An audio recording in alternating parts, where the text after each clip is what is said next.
Yes. So, yeah, you Trying to never sell know it. why you play the game Thursday, 7 o'clock on ESPN. Great chance to see the #1 team in the nation. They will not have, though, Marcus Ginyard back. What can you tell us? Well, Marcus Ginyard's still not healthy after that stress fracture that's kept him out actually the whole season. But when they get Ginyard back, and he is taking his time because they're winning games, he will be one of their better defenders, if not their best defender on the wing. So that certainly will help the top-rated Heels. Duke up 99-56. They're going to beat UNC Asheville, just 1 point shy of the century mark, as the Blue Devils now prepare for a huge game against undefeated Xavier on Saturday. And we'll see what the Dukies can do there. Greg Paulus passes Jay Billis, moves into 49th place on Duke's all-time scoring list. Caught up with him after the game. It was just good to get 10 seconds. What are you looking for in this game? Well, first of all, Pitt's inside game should dominate. That's what Siena's problem in Orlando. Pitt on the road Sunday against Florida State. And number 3 in the land, the Pitt Panthers, they do not lose at the Pete. That's where Siena is at tonight. We head to Oakland, Pennsylvania, where the Panthers take on Siena. Enjoy the game.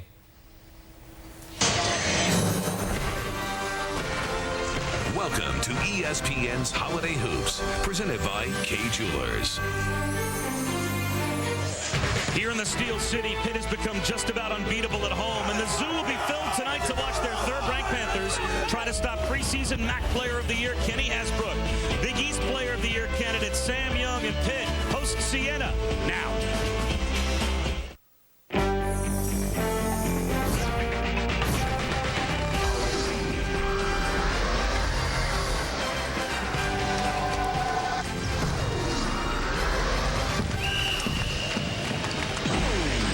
Welcome to ESPN's Holiday Hoops, presented by Kay Jewelers. We're at the Peterson Event Center, home to one of the best teams in college basketball. Tonight, it's number 3 Pittsburgh, taking on the defending champions from the MAC, the Saints of Siena. Hi again, everyone. I'm Bob Wischusen here with Tom Brennan and Doug Gottlieb, sitting next to a man who is somewhat familiar with coaching a team at the mid-major level with very high expectations. And we begin tonight, Coach, with Siena and what Fran McCaffrey's up against. Well, the fact is that they do have great expectations, Bobby, and they went down to Orlando, didn't play particularly well, got beat 3 times. But when you have a veteran team, potential player of the year, you don't get shook in November and December. I think they'll be fine. Tonight, another big challenge for them. And I think it's a great test, guys, for Pittsburgh. I mean, here's a Pittsburgh team that has their sights set on maybe a Final Four.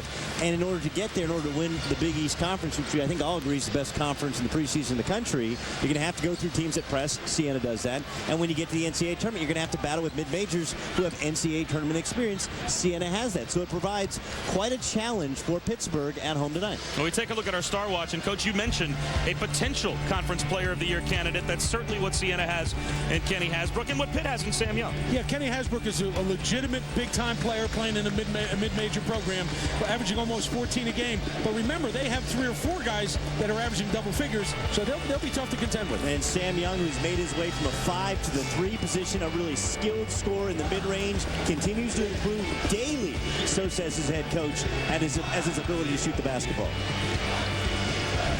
Let's take a look at the starting lineups tonight. First of all, for Siena, Ryan Rossiter is coming into his own in the front court. Yeah, he's only a sophomore, Bob, and he's kind of grown into his body. 6'9". His growth has been exponential from his freshman to his sophomore year. He will be tested tonight. Rossiter has grown a bit. Doug, DeJuan Blair has shrunken a bit. Might be a good thing. Yeah, grew up like 600 yards from the arena. Just a beast inside. When you hear a college player described as a beast, that's DeJuan Blair. Watch him at the low block.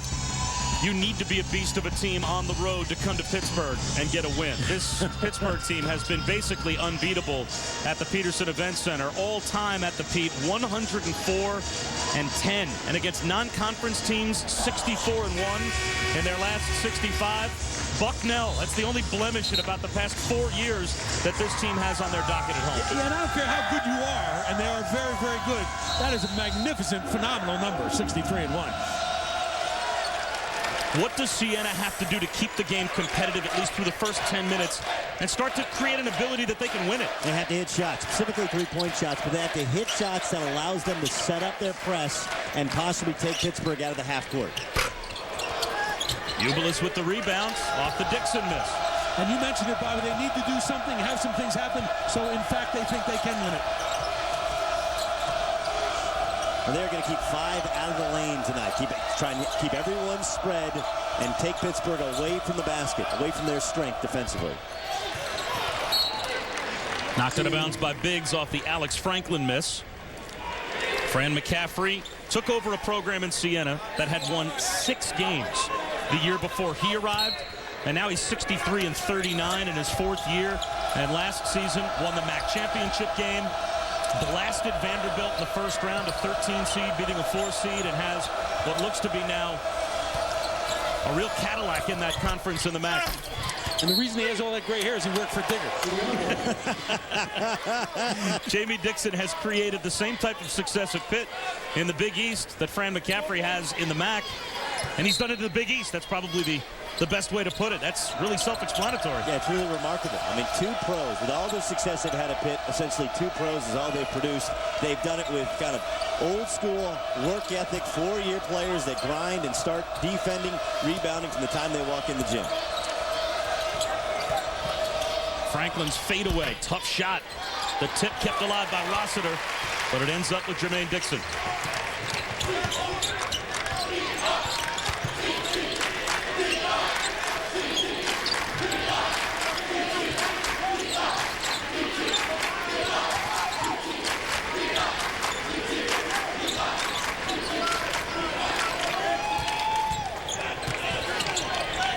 Shot clock down to 10.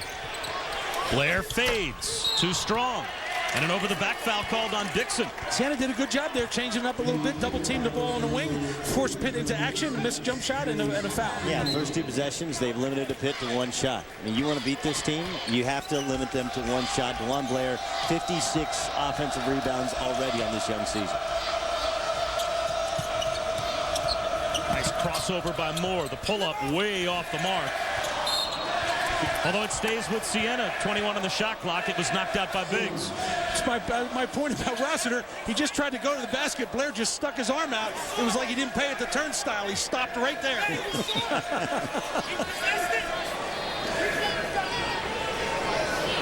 Rossiter's older brother, Steven, is a junior at Davidson alongside Steph Curry, and a team that everyone thinks is going to be a big factor in March. Hasbrook hit the underside of the backboard, saved by Rossiter. The shot clock reset. The shot clock now is down to 22.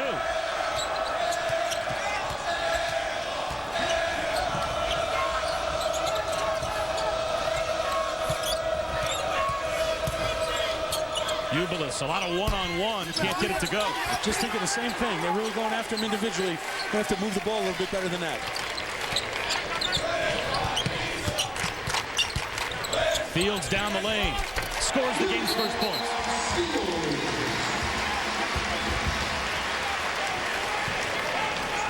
Well, Vance Fields is such a threat off the ball screen, guys. He can shoot the ball if you go underneath it. If you go over the top, he can split it or hit the roll man. And if you're too sluggish getting over that ball screen, he'll take it right to the basket and score it. You know, a senior, and this team had a bit of a precipitous drop-off in the Big East last year when he went down with the broken foot, a game we were all at when they were blown out by Dayton. As the ball went through the basket, away from the ball, a foul was called on DeJuan Blair, his first. So he popped my boy Rossiter again. Got caught this time. Score the basket, but give Blair his first personal foul. Rossiter out of a double team finds Franklin cutting back door. That's a nice pass for a 6'9" guy. Yeah, and see, now they're allowed to set up their press, full court, 1-2, 1-1. Or man-to-man, occasionally run and jump and try and pick off that reversal pass. And a hand check called out near midcourt. Alex Franklin called for the foul. We're talking about Rossiter here. Post up, makes a good post up, gets a good feed, reads the double team, passing in for a layup. Real good effort by the young sophomore. And Jamie Dixon was not happy with that double. I think it's because it was off the block and it came before a bounce that occurred. Young with a floater in the lane. Rossiter fumbles but recovers, and here comes Moore.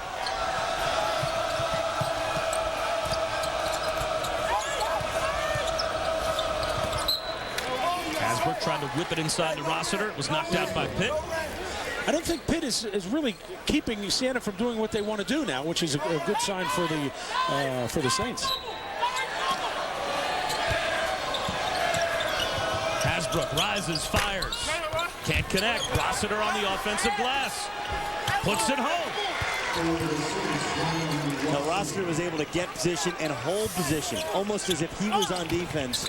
Blair is bigger, but better position. There's the turnover. Franklin's layup won't go, and a foul called on Siena. And those are shots that Siena must make if they're going to win the game. But you see, this is, you can practice against a press whenever you want, and Levance Fields is a senior who, by the way, has been limited at times in practice because he's coming back off a massive layoff. He was shut down the whole summer with the foot. But you face a team that has superior quickness and presses every day in practice and in every game, and it's just different. We'll see how Pitt adjusts. Moore was called for the foul, his first and Siena's second. Coming up on 4 minutes gone by in the first half, and the Saints right with Pitt.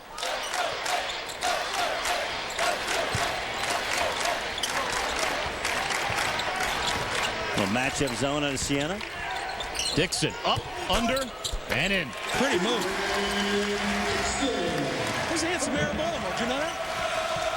I have that written right here on my chart. Sorry, I didn't mean to take it away from you. Her name's Sheila, by the way, in case the mayor of Baltimore is listening.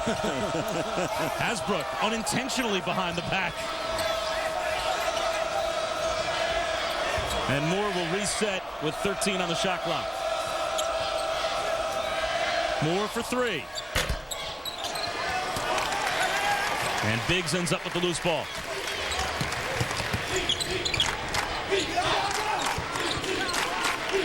Fields should have fired that ball into Blair. Instead, it's Biggs for three. Knocks it down.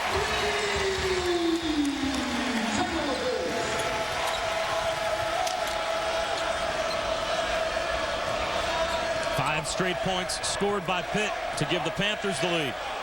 If you're Siena, next dead ball is a timeout, so you've made it to the first TV timeout without having to call a timeout of your own. That's a win. But can you get a good shot and tie this thing up?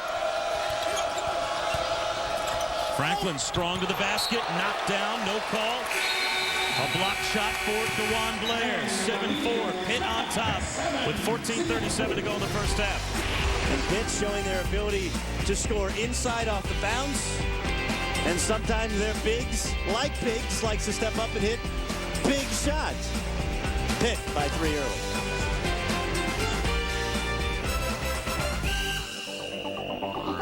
The gift deserved one last little look. This got her attention. That's all that it took. Her husband thought quickly. He had to act fast to find just the right gift before Christmas had passed. Presenting the 7-diamond Journey necklace with diamonds arranged to symbolize how love has grown. That's just one more reason Kay is the #1 jewelry store in America. Every kiss begins with Kay.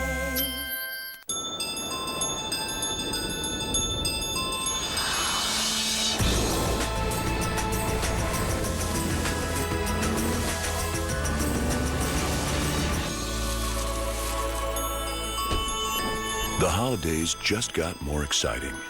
Celebrate the season of Audi with over 130 channels of Sirius satellite radio. And enjoy no payments at signing on select Audi models now through January 2nd. What is he doing? Said something about not driving through Texas without getting a shot of a bull. Guys! Ooh. Maybe we should help him.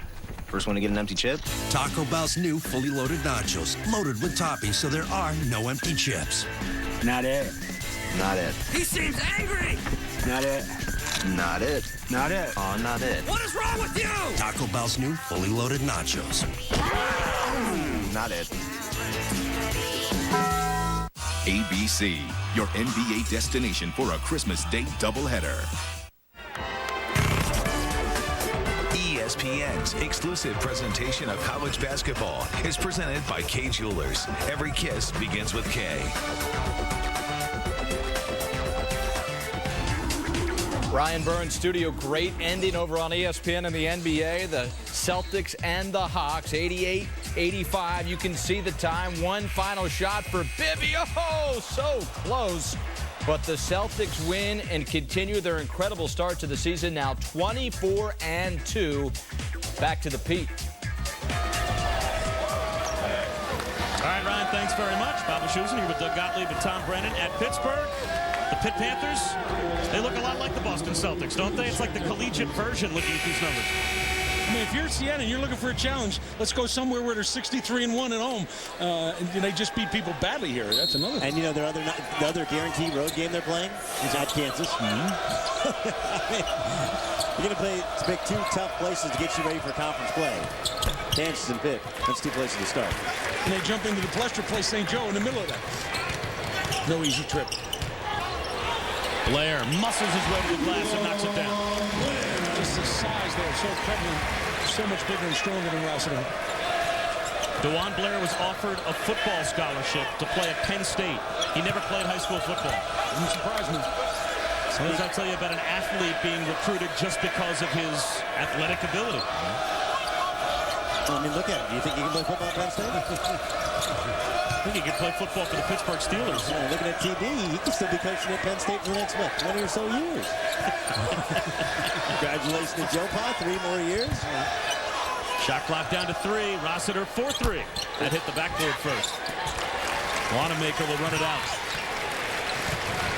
Fields with the lob. Young can't finish.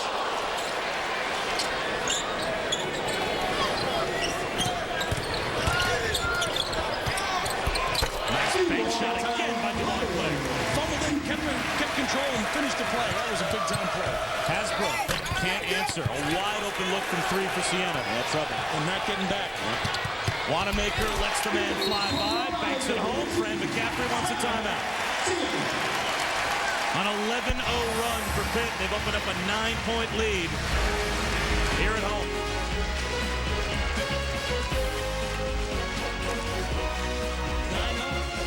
Dick's Sporting Goods, we've got great gifts at great low prices. Look for this Sunday's ad for the top brands in golf, like Titleist, TaylorMade, Nike, Callaway, and more. New low prices on home gyms, treadmills, and ellipticals. The best selection of outerwear and accessories from the North Face, Columbia, and Spyder. Great low prices on athletic shoes, hikers, and boots. great gifts from our new Sports Technology Center. New low prices on fishing, hunting, and camping gifts. Remember, great low prices. And great gift ideas. Start at Dick's Sporting Goods. Holiday Hoops presented by K Jewelers. Number 3 Pittsburgh at home over Siena 13-4. Bob Schusen here with Tom Brennan and Doug Gottlieb. DeJuan Blair on the bench, but he was effective for the first 7 minutes. He was indeed. And the one thing that Franny talked about, Coach McCaffrey, we can't let him have a run. That's really important. 11-0. Not good. And now an offensive foul called, moving screen. Alex Franklin picks up the personal. But more importantly, Pitt hasn't played great offensively, but Siena's been able to do nothing to score the basketball. I mean, nothing in the half court. And look, if you're going to beat Pittsburgh, you're going to have to find a way to make some shots and make them play catch-up, because they just like to grind this thing. And what's really impressive about Pitt is they all play to their strengths. You know, you don't see Levance Fields taking bad shots, even though he could. He's not coming out of the game. Fields fades away. The tip won't go, as McGee had it on the offensive glass. Ubilis from the corner. No good for 3. Young on a run out. You know, it's so important when you're Siena to get good shots on the road especially. And obviously tonight they've gotten some, but they've taken a few rushed ones, and their percentage is really poor. Offensive rebound and a putback by Clarence Jackson after Ubilis looked like he was bumped on the initial shot. No foul called. Great pass from Josh Dool. It's not just the shot selection. It's the lack of defensive balance. Robin Moore has been caught trying to sneak up and defend Levance Fields. He has to defend that basket, and he has to drag his 2-man with him. Young can't hit. Jackson runs it down.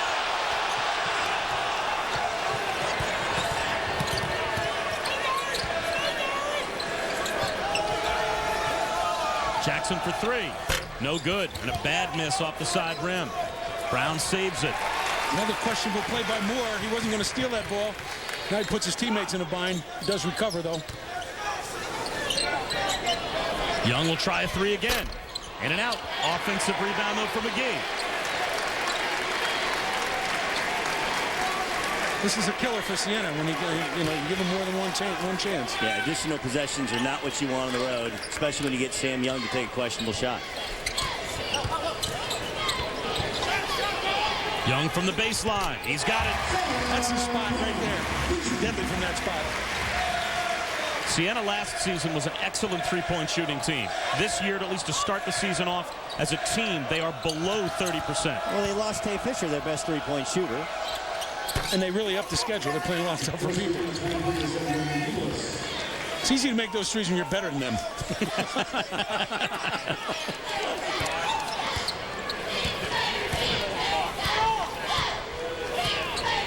Okay.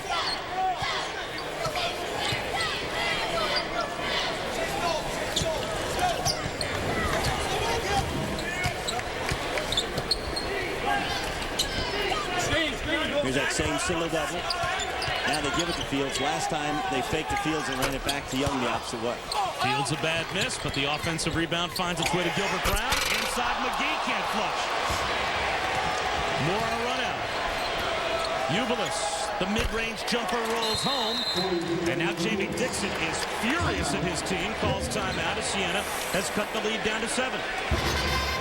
Credit Edward Ubilis for taking 2 quality mid-range shots. While his teammates seem to be prone to standing behind that white three-point line, he's taken 2 shots he can make, and he's made them and gotten Siena back in this game. Thursday night, ESPN with 2 more college basketball games coming your way. First at 7 Eastern, Tyler Hansbrough looks to make Tar Heel history when North Carolina hosts Evansville. Then at 9 Eastern, the Runnin' Rebels of Ole Miss will take on 9th-ranked Louisville in the Big East SEC Invitational. Holiday Hoops presented by Kay Jewelers on ESPN Thursday night. Exactly what type of history is Tyler Hansbrough trying to make? Well, he is this close to surpassing Phil Ford as the all-time leading scorer in Tar Heel history, and he continues to track down J.J. Redick's record for the all-time leading scorer in ACC history. He will be a 2,300-point scorer most likely by the time that game's over tomorrow night. And I don't think he's catching J.J. Oh, yeah. He's going to catch J.J. Redick. Think so? Yeah. They're going to play about 30 more games. I'm not sure if you've seen that team, but they're pretty good. And so is he.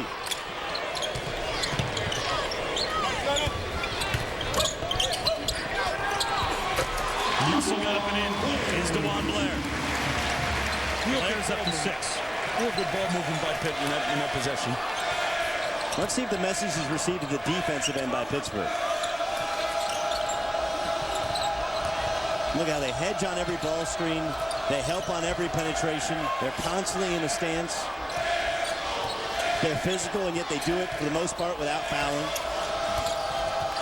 Wignott fouled, somehow muscled the shot up, and he'll go to the free throw line to shoot free throws when we come back. Siena trying to hang in there with number 3 midway through the first half here at the Peterson Event Center in Pittsburgh.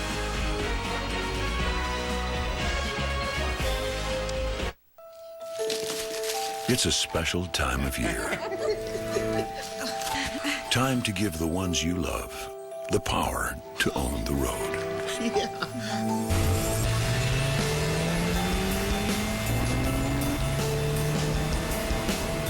Celebrate the season of Audi with over 130 channels of Sirius satellite radio. And enjoy no payments at signing on select Audi models now through January 2nd. He nails Madden and Clinton and Connery. And he's got George Bush's facial expressions down pat. Now, Frank TV is back with all new sketches that will leave you saying, I could watch Frank Caliendo's stuff about 100 more times. All new episodes of the late-night sketch comedy Frank TV. TBS Tuesdays at 11. Only on TBS. Very funny. Frank TV on TBS is brought to you locally by Suzuki Automotive. Live large, drive small. Go to channel 601 to learn more.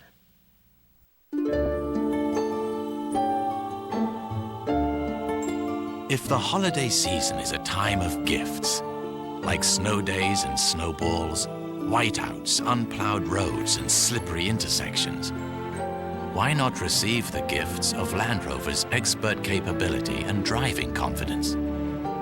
For special holiday savings on every Land Rover, come into your Land Rover Center today.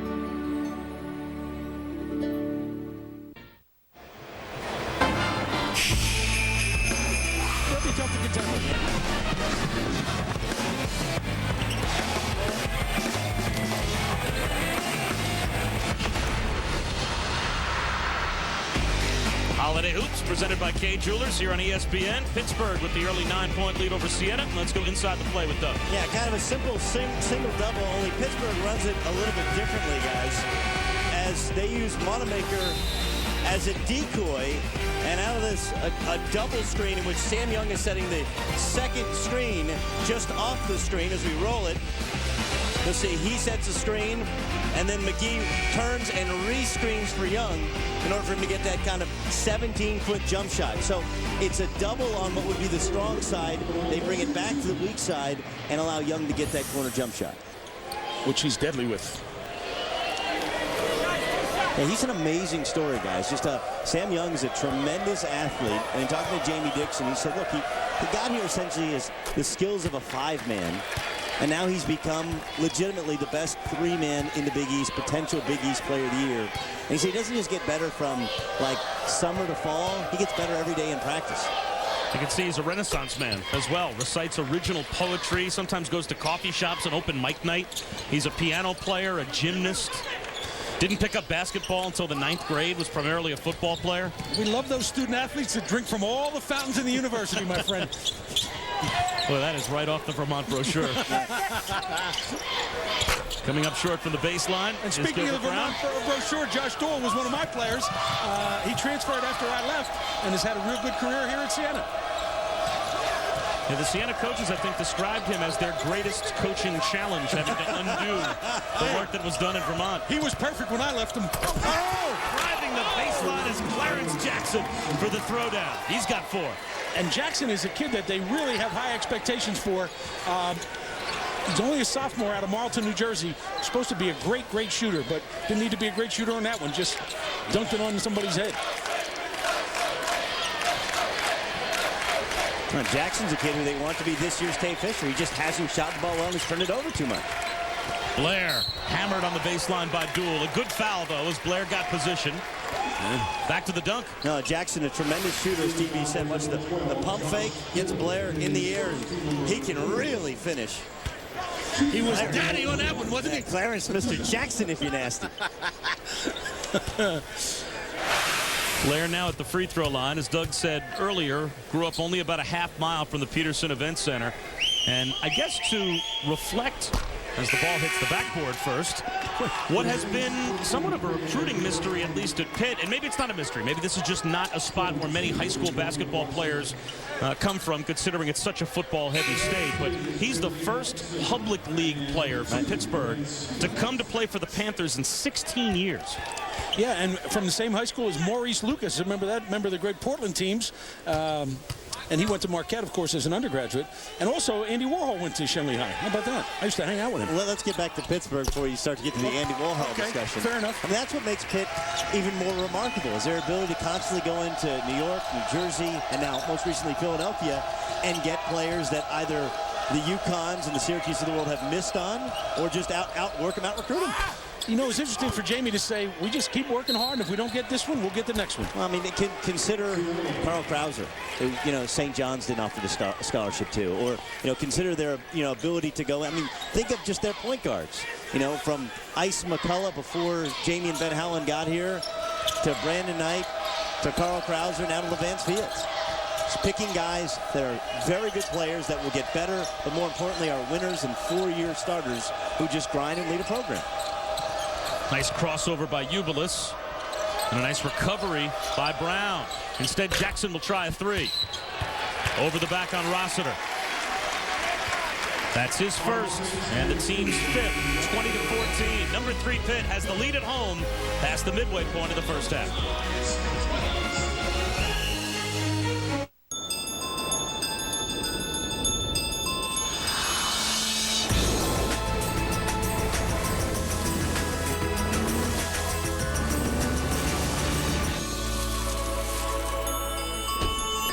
The holidays just got more exciting. Celebrate the season of Audi with over 130 channels of Sirius satellite radio. And enjoy no payments at signing on select Audi models now through January 2nd. This place used to be filled with CDs and DVDs. Now it's all right in here, with room to spare. Wow. Oh, learn from the master. Good. That is fantastic. Yeah, you like that, huh? And I can take it all with me. Oh, yeah, hilarious. Now there's a 500 gig storage solution that docks and protects all your songs and videos. The new Free Agent Go from Seagate. The best gifts ever. A Radio Shack associate suggested a mobile phone as part of a care package for my daughter, who for the first time is away for Christmas. There's nothing like a home movie and some magic to keep a holiday tradition alive. All through the house, not a creature was stirring, not even a mouse. And it all began with the help I got at Radio Shack. This holiday season, save $100 on a TomTom Go 630 exclusively at Radio Shack. Disciplined investing. It isn't about star fund managers.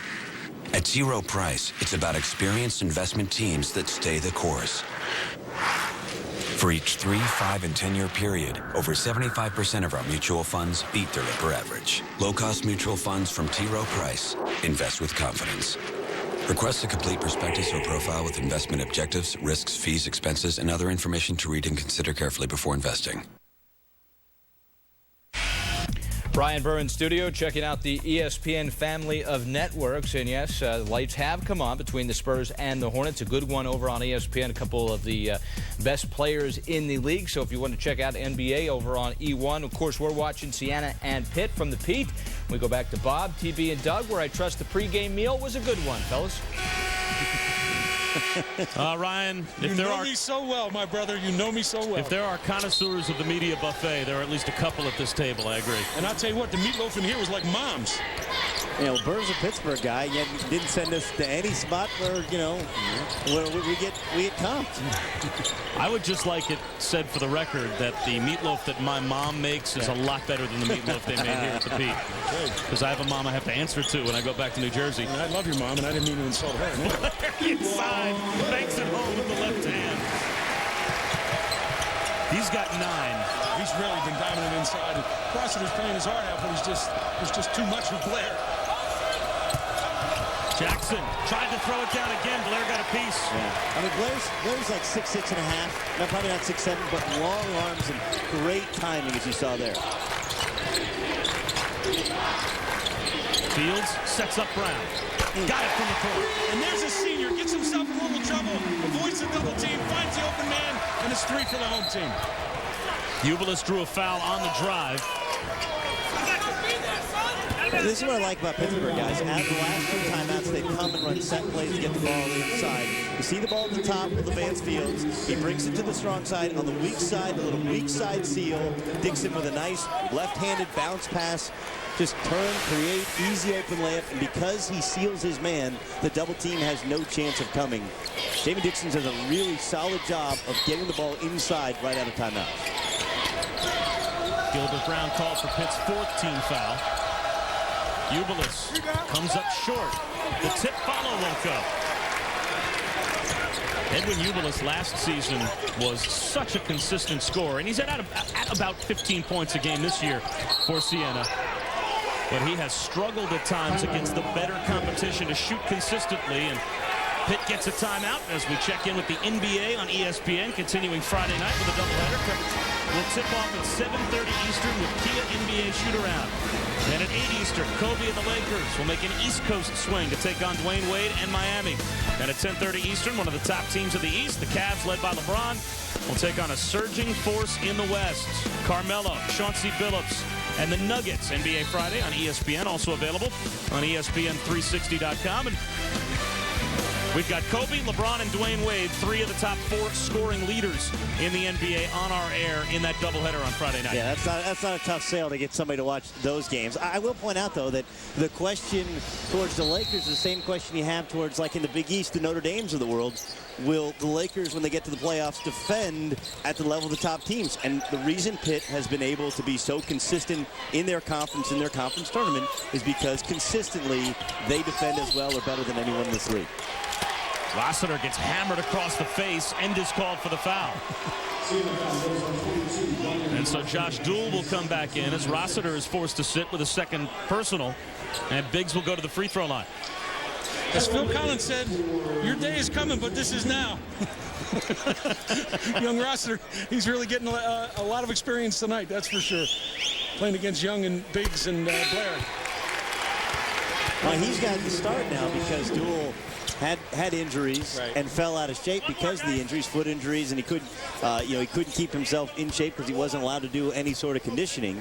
And he's earned the right to be the starter, but really they need Duel, that ability to hit big shots. Got the nickname Big Shot Josh, hitting big shots last year for Siena. And I think that the two losses from last year's team have been so far Duel's production and Tate Fisher, who they haven't replaced off the bench. Jackson somehow spins one home.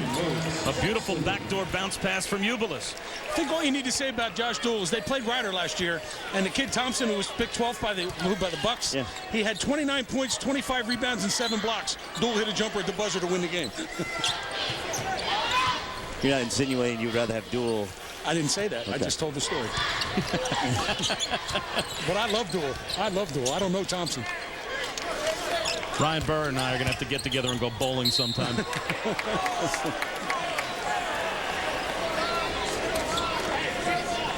A nice pass here by Edmund Ubilis to Jackson. You know, it's funny. Fran McCaffrey said, in talking to Jackson's father, he wants so badly for his son to be out there getting almost starters minutes, average about 12 minutes a game. He wants him to play, really, even Fran McCaffrey wants him to play 18 minutes a game. The problem is, coming into tonight's game, 1 assist, 10 turnovers. Not shooting a good percentage from 3. He's got the ability to command more minutes. He's got to play as well defensively and secure the basketball as he plays when he has the basketball. A chance for a three-point play for Kyle Downey, who just checked in. And there's that second assist we've been waiting for from Jackson. It is, and he's played very, very well. Once he got that layup, that was only half the battle. He still had to get to the other side of the basket, and with a lot of people contesting it, did a good job. Yeah, Clarence Jackson with the basketball. And see, the floor is spread. They're trying to take the bigs of Pittsburgh away from the basket. Downey curls, finishes, gets a chance to add one. Second foul called on Gilbert Brown. And Downey completes the three-point play. And Siena's down by 7 with 5:22 to go in the first half, hanging in there. As we talked, only one big run by Pittsburgh, 11-0 run. Other than that, it's been pretty even. Biggs tripped up in a foul call.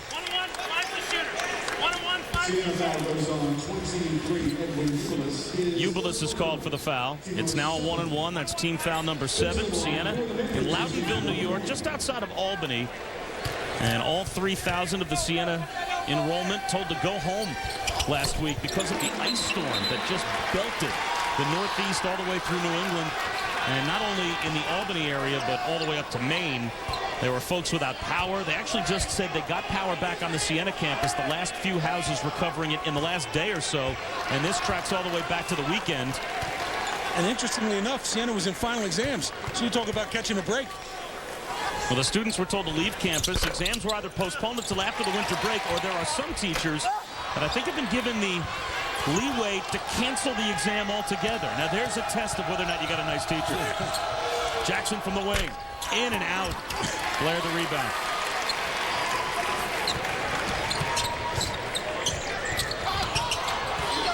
Boy, Jackson is really active, isn't he, Doug? Yeah. Not afraid, that's for sure. Ooh. Blair, the offensive stick back after the miss. And you see the athleticism of Blair. Duel did a pretty good job of blocking him out, but then Blair is just able with his feet to maneuver around. Again, Jackson for 3. Again off the mark. Siena's now 0 for 8 from three-point land. I guess when you're on, shoot. When you're off, shoot till you're on, huh? And the thing is, all of them have been quick. Nothing patient. Duel went over the top, gambling for the steal and missed, and that left Blair alone against Downey underneath. That is a mismatch. 13 points now for DeJuan Blair. And Duel is huffing and puffing a little bit now. I think he's a bit tired. Pretty shot. Yeah, Ubilis is the only one that gets it. Look, we're not hitting threes, fellas. Let's get into 15, 17 feet, hit a shot, set up our defense.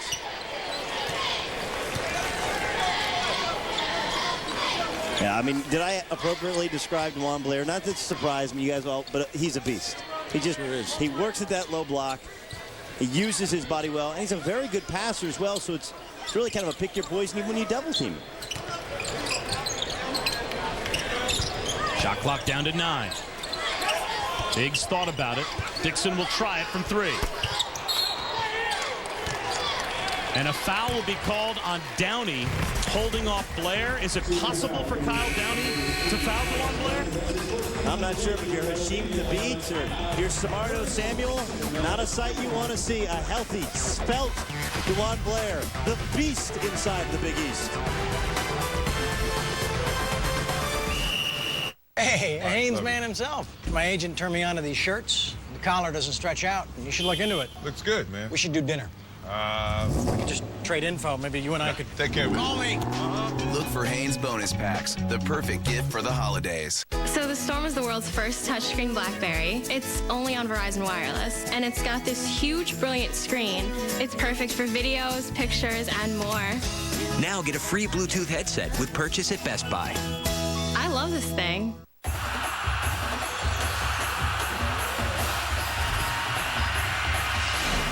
Capital One Bowl Week kicks off Saturday as Wake Forest battles Navy in the Eagle Bank Bowl at 11 on ESPN, followed by the New Mexico Bowl at 2:30. Then at 4:30 on ESPN2, it's the Magic Jack St. Petersburg Bowl. And at 8, 16th ranked BYU faces Arizona in the Pioneer Las Vegas Bowl on ESPN. College football lives here. Can you say freetriplescore.com 3 times fast? Freetriplescore.com, freetriplescore.com, freetriplescore.com, freetriplescore.com. What's freetriplescore.com? Freetriplescore.com, freetriplescore.com. Why is freetriplescore.com the best place to go get my credit score? Freetriplescore.com gives you all 3 credit reports and scores from the 3 top bureaus. And best of all, they're free when you try Privacy Matters 1, 2, 3. Really get all 3 for free? Why do I need to check all 3 of my credit reports and scores? One credit report doesn't tell you the whole story. You could have good credit on one report, and on the other 2, you could have harmful information that could keep you from getting a loan, and in some cases, keep you from getting a job. Not knowing your credit score could be a big mistake. I didn't know my credit score could keep me from getting a job. Lenders look at all 3 credit reports, shouldn't I? 3 really is better than 1. Where can I get all 3? Where can I get all 3? Where can I get all 3? Log on to freetriplescore.com where you can get 3 for free. Freetriplescore.com. Brian Burns Studio coming up on the K Jewelers Halftime Report. I'll be joined by Andy Katz. Syracuse one final tune-up before Memphis Saturday on ESPN, plus Duke at home tonight before they play unbeaten Xavier on Saturday. And last year, a fantastic freshman crop, one for the ages. We ask, where have all the great freshmen gone? Just one of the many topics we'll discuss at the half at Kebab TV and Doug at the Peak. All right, Ryan, thanks a lot. During our break, Fran McCaffrey was teed up for arguing what looked like truly an awful call. Watch 3 in green, Kyle Downey at the top of your screen. Bumped DeJuan Blair there, and a foul was called on Downey for shoving Blair just a bit. On the left side of your screen, just a little bit of a push. Well, also Blair was pushing you, Police, on the basket. Exactly. I remember whenever I got a technical, and I would say this to the guy, you mess up, I get punished. I just don't understand. Fields can't convert on the front end of the technical. Kind of reminds me of that story you told about Kansas, going to play Kansas in a guaranteed game. And you know what? When you're Siena, you need a really good whistle tonight. And I'm not saying anybody gets cheated. I'm just saying home teams get calls and good teams get calls. We go to Kansas.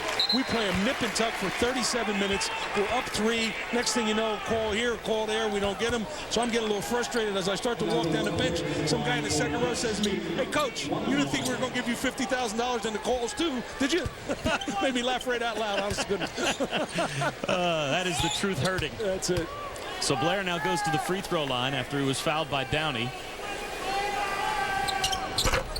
And he can't hit the front end of the 1-and-1. Ubilis with the rebound.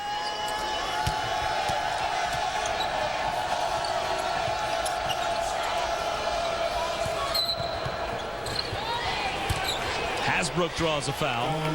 No such thing as a makeup call, right, guys? Only the 16th foul, though. Thursday night, ESPN with 2 more college basketball games coming your way.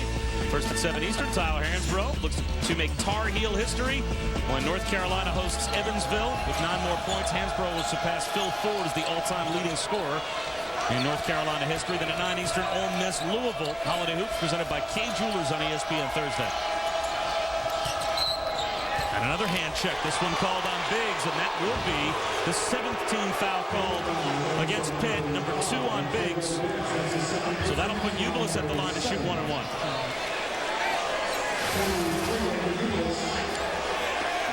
Since you work for RAF, you want to say it? Nickel diver! You know what? Both coaches are getting involved in the officiating. That's never a good thing. Way short on the free throw is Ubilis.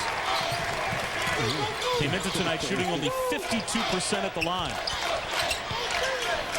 Yeah, for some reason, Bob, all the way around, Siena's not shooting the ball nearly as well as they did last year, and certainly it makes a difference, especially when you're playing the schedule that they've chosen to play. You know, the second time doing it is far more difficult. Yes. And remember, they still lost 11 games last year. Yeah. The block inside. Ubilis throws back the shot. Good and shot. Downey leans in and connects. He's got 5. And Siena continues to stay in the game. This has always been the issue with Pitt, is their inability at times to run away from people that they're clearly better than.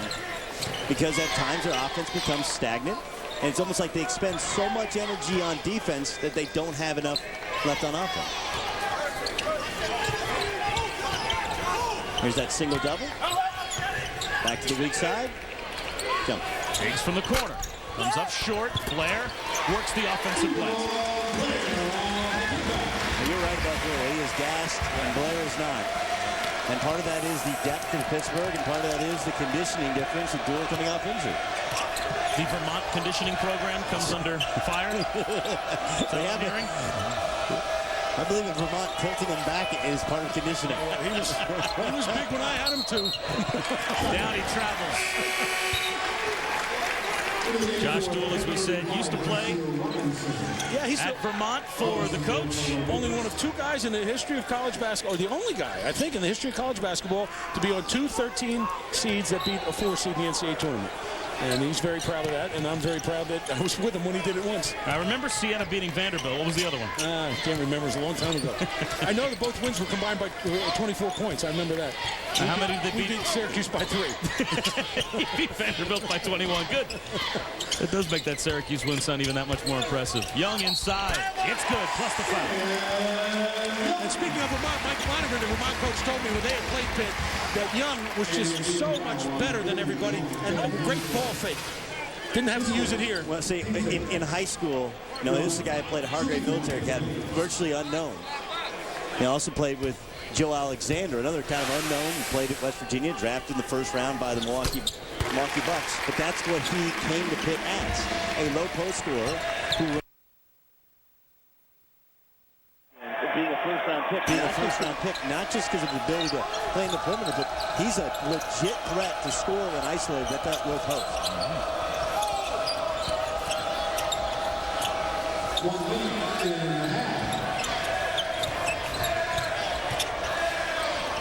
Doyle will try a deep 3. He's got it. Where do you think he learned that, huh? Siena. He made his first one at Kansas when he was a puppy for me. I remember that. I thought that was a good sign. Well, that's what's been missing. You talked about why they're not shooting the ball as well. Kay Fisher, clearly their best three-point shooter. Only have Jada Game, was just an energizer bunny off the bench, and then Doyle, because he can really shoot the ball from 3. Blair fades away. No good. Good defense. Very good. And now he's got to run up the other end. No fun. 17 seconds to go in the first half. Nobody happier than number 12. Also nobody happier they can hold for 1. Down to 8 seconds to go in the first half. High ball screen, pick and pop. Hasbrook has it. He is scoreless so far here in the first half. Sets up Downey for a 3 from the corner. Beautiful. A great finish to the first half for Siena, and they now have a little bit of momentum going to the locker room. Yeah, they took much better shots, and obviously it helps when you hit shots. I mean, look, this is not microscience or some better kind of science than microscience. It's microscience. A big first half for DeJuan Blair, but a big shot to end the first half for Kyle Downey. 37-29 Pitt at halftime. It's the K Jewelers halftime report now with Ryan Burke. All right, guys, thanks a lot. You get the idea. Pitt is dominating, but up only 8 at the half. We will see in the second half. When we return on the Kay Jewelers halftime report, I'll be joined by Andy Katz. Syracuse one final tune-up before they play Memphis on ESPN on Saturday night. Plus, Duke, a huge game for them, taking on unbeaten Xavier on Saturday at the Meadowlands. How would they respond against UNC Asheville? ESPN's exclusive presentation of college basketball is brought to you by Pizza Hut. Introducing Pan-Normous, Pizza Hut's biggest pan pizza ever. Introducing the Pan-Normous from Pizza Hut. This is so huge. So good. It's here. Awesome. Buddy, this thing's a monster. We are never going to finish this. The new Pan-Normous. A pizza so big it never ends. So the party never ends. Get a one-topping Pan-Normous pizza for just $12.99. And start the party this holiday season with Pizza Hut gift cards. Only from America's favorite pizza. Basketball was definitely my first true love. Growing up in my apartment complex, there was a basketball goal right outside of my back door. You know, it wasn't in the best shape. The goal was closer to 11 feet than 10 feet. Right behind it was a creek. And there was no telling what was down there. Snakes, rats, and all type of insects, things I don't like messing with. So basically, if you miss a shot, you're chasing after a ball into a swamp. I really had to learn how to be a good shooter quick, because I didn't want anything stopping my game. The House of Hoops by Foot Locker. Could have been a couple bodies down there, who knows? We were just getting ready to go fishing, and 5 Hour Energy's in that little stand by the cash register. I bought about 4 or 5 of them. Me and all my buddies took them. The next thing you know, it's 4 o'clock in the morning. We're out in the lake, and we're fishing. You know, we're still fishing, and we're still catching fish, and it kept us wide awake. You're reacting a lot faster. Your eyes are wide open. You're paying a lot more attention to what's going on, and I just think it really helps out when I'm racing my car. Pop, the thing I like about 5 Hour Energy, no crashes. Steve, I'll tell you one thing. This family doesn't like crashes. 5 Hour Energy. I use it. I love it. Ooh. That was good. ABC, your NBA destination for a Christmas Day doubleheader. First, unwrap a duel between bitter Western Conference rivals as the Spurs ride into Phoenix to battle the Suns. Then, it's the highly anticipated Finals rematch. The Celtics pouring it on. Kobe and the Western Conference leading Lakers are looking for revenge, but the defending champs are out to prove they're still the class of the league. NBA Christmas Day doubleheader presented by Sony Pictures Paul Blart Mall Cop. Spurs, Suns, and Celtics Lakers Christmas Day on ABC. Welcome back to the Kay Jewelers Halftime Report. Brian Burr, Andy Katz in studio. DeJuan Blair, the big man in the middle for Pitt. One of the reasons they are up by 8 on Siena. Should be a good second half for the Pete. We got a lot to get to here on the Kay Jewelers Halftime Report. Andy, Syracuse one final tune-up. They thought they had a couple this week before Memphis on Saturday. Eric Devendorf once again in the starting lineup. And he's doing a great job despite the judicial panel asking for him to sit out the entire season. He's appealing that decision. He is averaging 13.3 points in the 3 games since that came down. That's only down, what, 0.7 from prior to that? And here's a good look at his game. The mid-range pull-up for Devo. Pitch to Jay. Syracuse goes on to win by 22. They play Memphis at Memphis Saturday night on ESPN2. Number 16 in undefeated Ohio State taking on Jacksonville. It is a 2-point game early on. And it's David Lighty for 3. One of the veterans on this team now. You remember he came in with that outstanding class with Greg Oden and Michael Conley. Inside, Mullen with the big finish. Ohio State by 9. Steve Lavin loves P.J. Mullen. Yes, he is a large fan of his. 58-47 now as Ohio State, one of those undefeateds that looks like they will continue on. So we take a look at the freshman comp. B.J. Mullins was ranked 5th on the ESPNU Top 100 class of 08. He has struggled in part of his freshman season, averaging just over 6 a game, 10 points less than Samardo Samuels at Louisville. And there's Tariq Evans, who we'll get to see Saturday night for Memphis, who was 3rd on the list.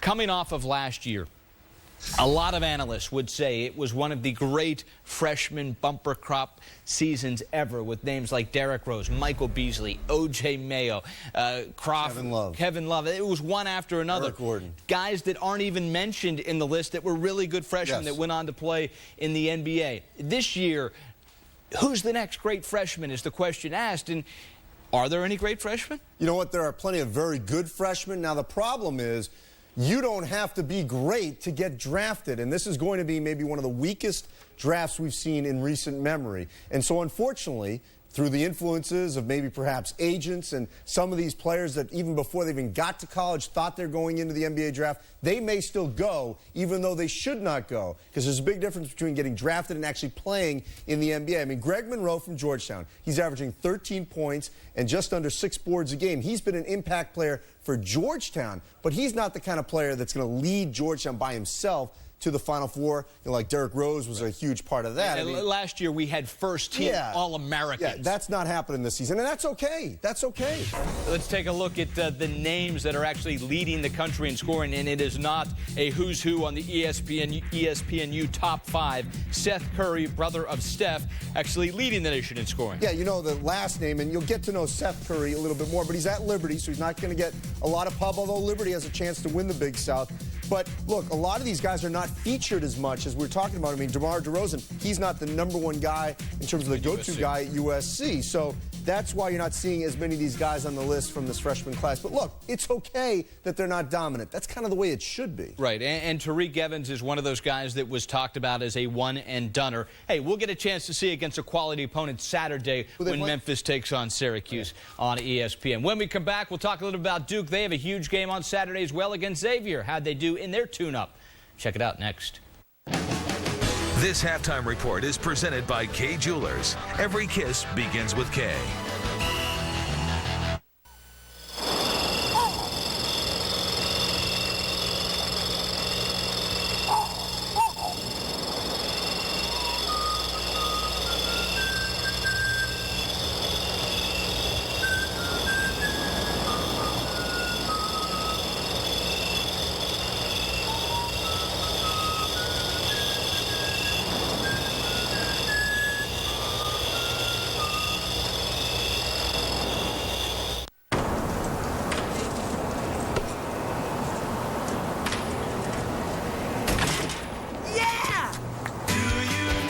Get 250 Hilton Honors bonus points. Real value from your friends at Hampton.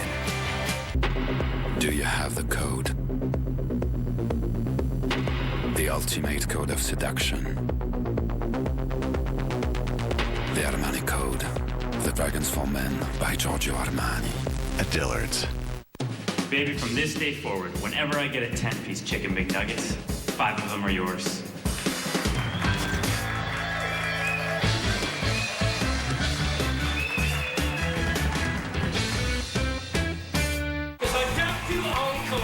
Be coming any second. Now that is what I'm talking about. Chicken McNuggets with loads of barbecue sauce. Well done. Leave.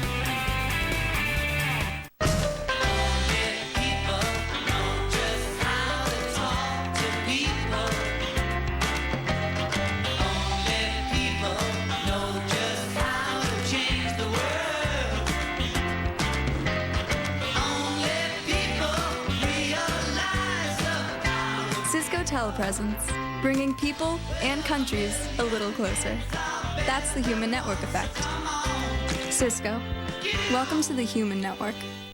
I'm Ozzy Osbourne, and I'm the Prince of Darkness.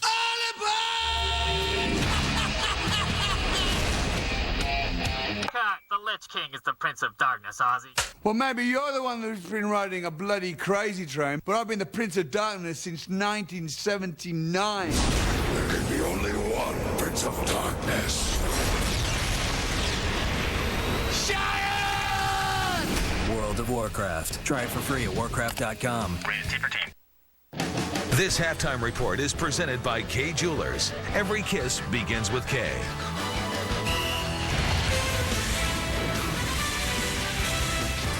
Gold medalists Dwayne Wade and Kobe Bryant hook up for the first time this season. Kobe and the Lakers are just rolling through the West, while D-Wade and the resurgent Heat are sizzling on South Beach. It is a coast-to-coast showdown between two of the league's brightest stars. Lakers visit the Heat Friday night starting at 8 p.m. Eastern on ESPN.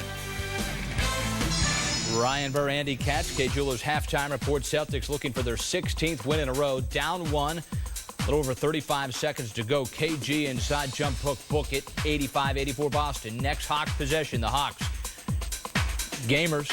Joe Johnson misses, but a couple different chances at it. That'd be a big spot in the game. Rajon Rondo foul would make one of two. Last chance for the Hawks. Mike Bibby, desperation. Oh, almost dialed it in, Andy. Kendrick Perkins, right, that highlight before. He's been underrated there inside. And indeed, the Celtics do win 16 straight, tied for the third longest win streak in franchise history. Over on ESPN right now, it is the Spurs and the Hornets.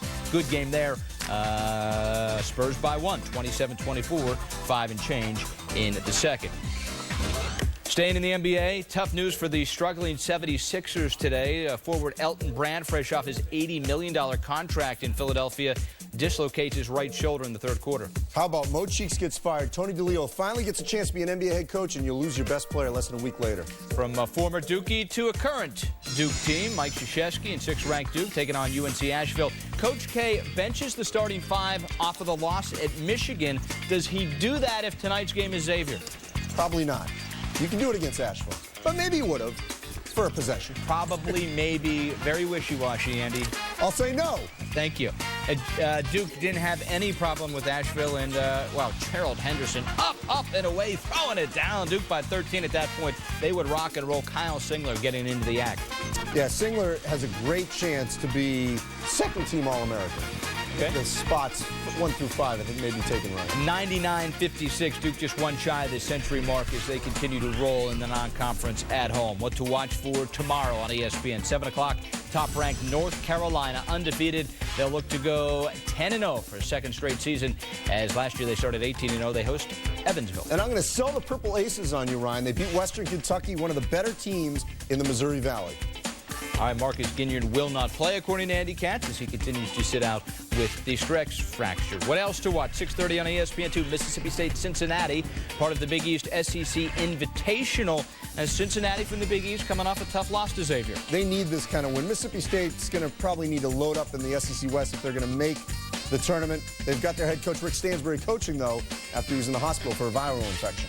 What else to watch? We stay in the Big East. We stay with the Big East SEC Invitational as number 9, Louisville takes on Ole Miss. Ole Miss very depleted. They've got a good starting backcourt with Chris Warren and David Puertas, but a lot of injuries on the depth for them. Louisville, one name game, so to speak. They lost it to Western Kentucky. This is a huge game, I think, for them. Number 9, Louisville. They do have that loss to Western Kentucky. We'll see if Rick Pitino can get this club to where everyone expects them to be come the Big East season. Game we're watching right now, the number 3 team in the nation, the Pitt Panthers, up by 8 against Siena. Will the Saints continue to hang on? We'll find out. Second half is next. ESPN's exclusive presentation of college basketball is brought to you by Heineken.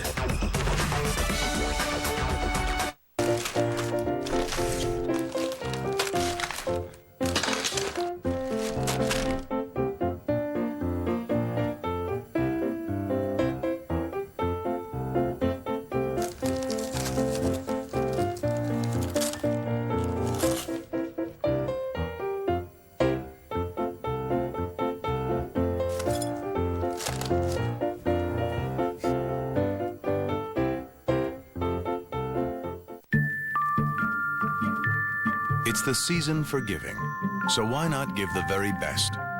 Like the exhilarating Infiniti G Sedan, or the bold Infiniti FX. They're gifts you can enjoy every day of the year. Visit the Infiniti Limited Engagement Winter Event now to take advantage of our best offers of the year. Lease an Infiniti G Sedan for $349 per month or get 0% APR financing. Seat movers. That's what you'd call us. We'd buy seats up in the nosebleeds and then move down. We'd look for no-shows. Who sometimes did show. Soda spillers. That is going to leave a stain. Go, and then we'd swoop right in for the perfect seats. Hello. And goodbye. Want great seats? Your City Card could get them. And now, every time you use a participating City Card, you're in it for a chance to go on a 3-city tour with Nickelback. Want the story of a lifetime? Your City Card can help you write it. Extremes 2 is celebrating its 12th year anniversary. Join us for live adult entertainment. Come see our beautiful Extremes girls for a private dance in our luxurious VIP rooms. We are completely couple-friendly. DVDs, novelty toys, marital aids, and 64-channel video booths make Extremes 2 your adult fantasy complex. Visit us today at 54 Nancy Street in West Babylon Industrial Park, or call us at 631-643-6343 and make your Extremes come true. You've always done your own thing, from the clothes you wear to how you think. So imagine a career that fits you. Graphic design. It's a career where you can express yourself. Can you imagine working for record companies, ad agencies, or even from home? Get the skills you need for a career that fits your style. Call Sanford Brown now to get started. Call 888-385-6444. That's 888-385-6444. Call now. Bring on!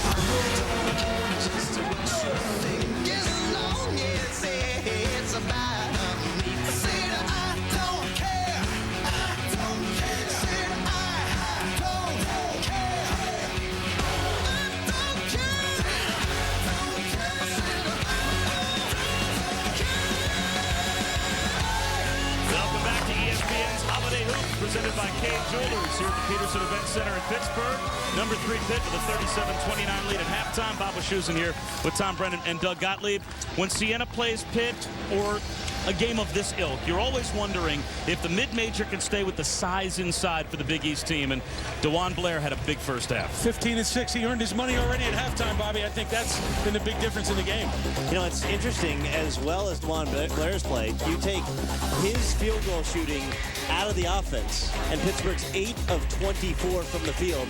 That's an abysmal 24% via my Oklahoma State education. That's just not good enough. Someone else, most notably Sam Young, Levance Fields, has to step up, give him a second threat if Pitt wants to kind of execute better offensively. Siena finished the first half with a flurry. And they are certainly right in the game as we start the second half, down by only 8. But they miss a bunny as Moore has a wide open lane to the basket and can't bank it home. And needless to say, first 5 minutes, very, very important for the Saints. They've got to stay focused and composed and make some shots and just keep hanging around, make the game a little bit shorter. Both teams with their starters on the floor to start the second half. Young inside. Shot fake. Ubel has stripped it away. At the top of your screen, 41 in green is Kenny Hasbrook. He is the preseason MAC Player of the Year, and he was scoreless in the first half, 0 for 4 from the field. And we talked about him with Franny at practice this morning, and Fran just said he's a heck of a player. We're just going to live with him. It's kind of like Willie Mays when he went 2 for 20 to start his career. The backdoor cut doesn't work. Dixon with the steal. Here comes Fields. Lays it home.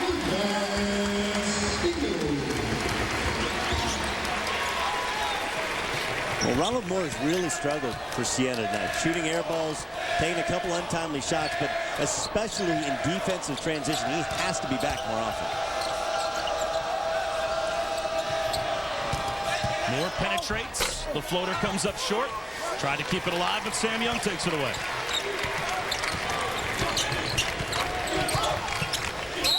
Young shuffled his feet. Mr. Young still learning to be a ball handler. Too big a hurry. You're right, Doug. Just too big a hurry there. It's funny, we talked about the ungodly record that Pittsburgh has at home total at the Pete, and especially against non-conference competition, since they've opened only lost one non-conference home game, that being a really good Bucknell team. But this is not an intimidating place to play. No, not tonight. Off the steal, an easy 2 now for Levance Fields, and it's a slow start to the second half for Siena as the lead is back up to double figures. By that, look, I'm not saying the Oakland's new, the students are usually, they're not in session now, but even far more into it. But, it's kind of off the courts, 12,000, beautiful seats, great sight lines. Hasbrook still can't score. And that was an easy one. Young from the wing. Blair inside, knocks a man down, and then allows Biggs to come in and convert, and Fran McCaffrey wants a timeout. But here's what adds to it. What makes it difficult to play is they defend, they limit you to 1 shot, and then they beat the heck out of you on the offensive glass if they miss that first shot. We'll step aside, 43-29, Pitt on top. Sunday NFL Countdown, 11 a.m. on ESPN. It's the season for giving, so why not give the very best? Like the captivating Infiniti EX. or the stunning performance of the Infiniti M.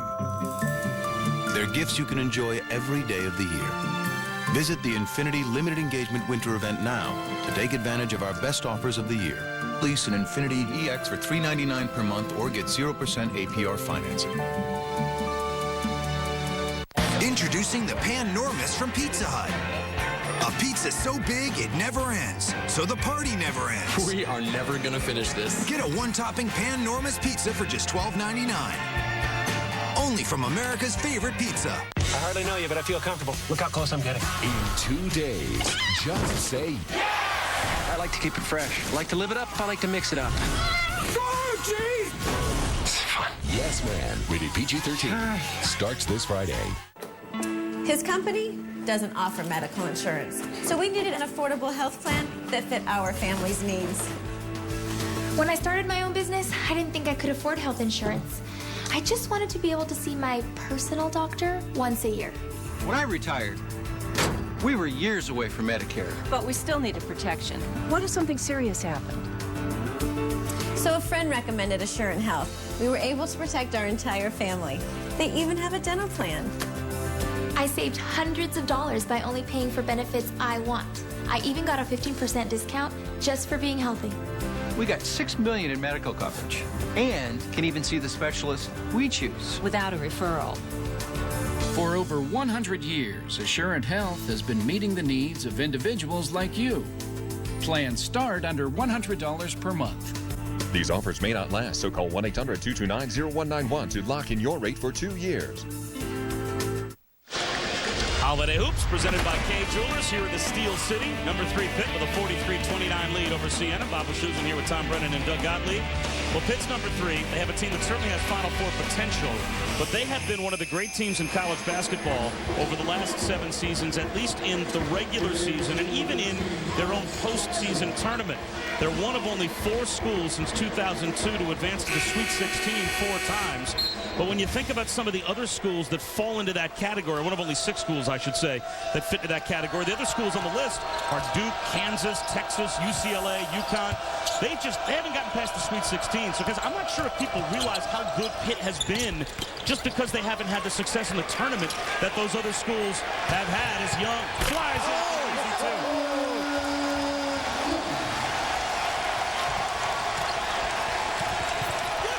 Fields keeps it alive.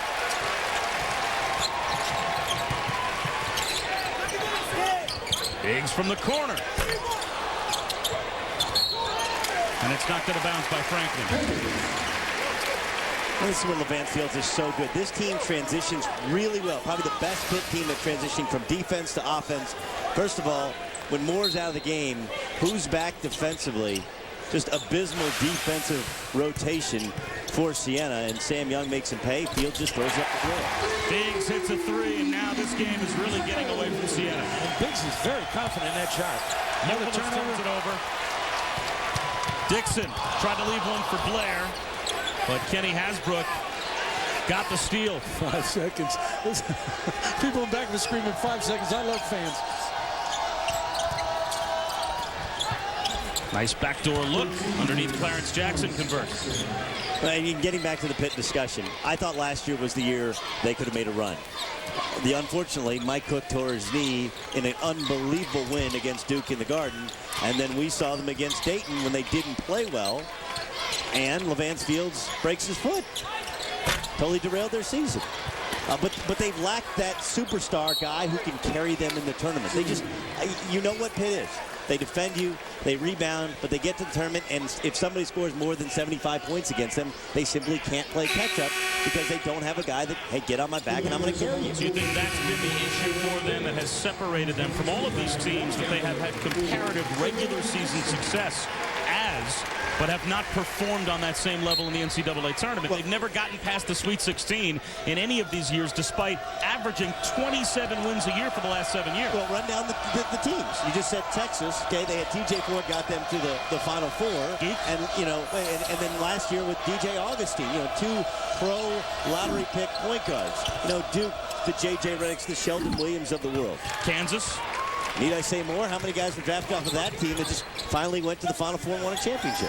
UCLA and UConn. Well, UCLA had 2 lottery picks last year. UConn, the last time they went to the NCAA tournament and won a game, they went to the Elite 8 with 5 guys who were drafted. I mean, it's just there's a different. Sweet 16 is great, but to get to that Final Four, you need that NBA level talent. Get on my back, and I'm going to carry you. Blair stepped on the end line after the shot was partially blocked by Ryan Rossiter. Well, here's that run out. Fields finds Young. He is daddy!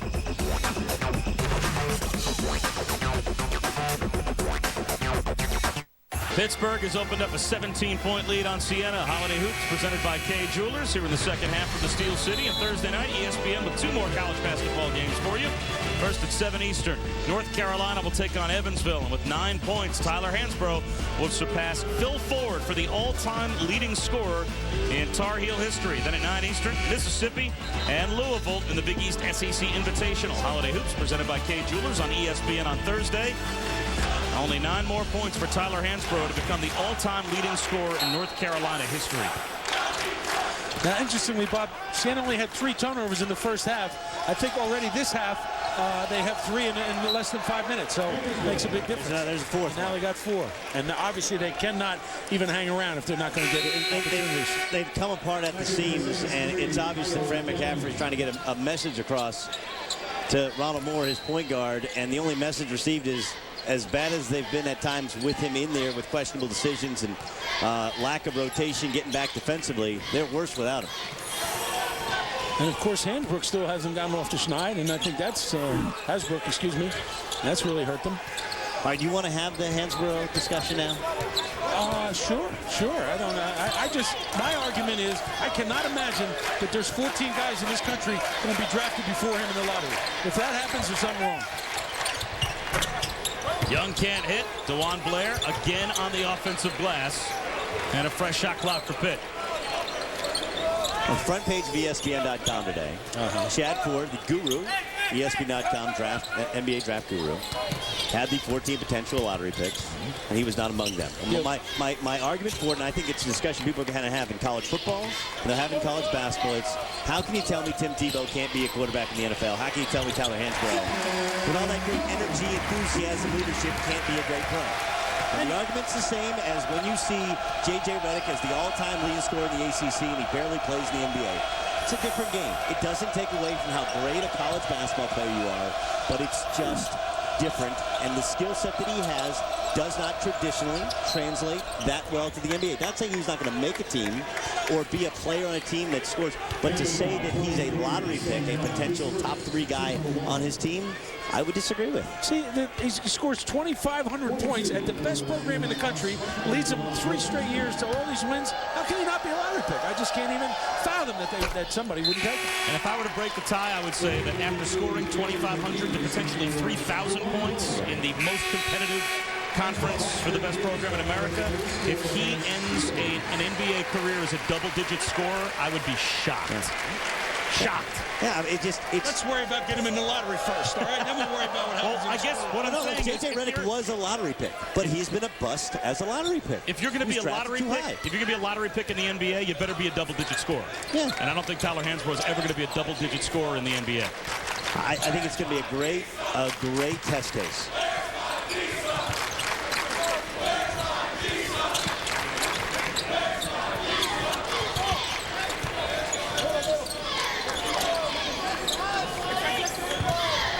Clock down to 10. A deep jumper, in and out. And a foul will be called, I believe, on Ryan Rossiter. So things continue to go from bad to worse for Siena as Rossiter picks up his 3rd. I'll be interested to see how Siena reacts. So far, they've reacted well despite the fact they really didn't play well in Orlando. You know, they lost to Tennessee. I don't think anyone can fault them for that.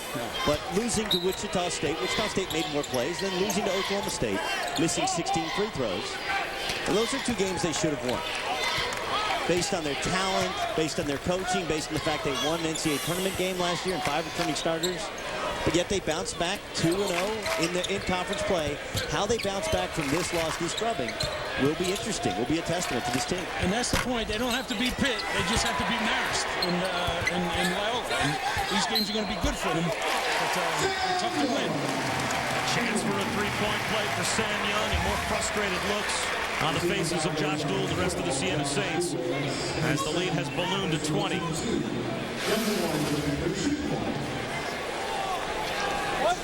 Well, Young is just a powerful athlete inside, has great balance.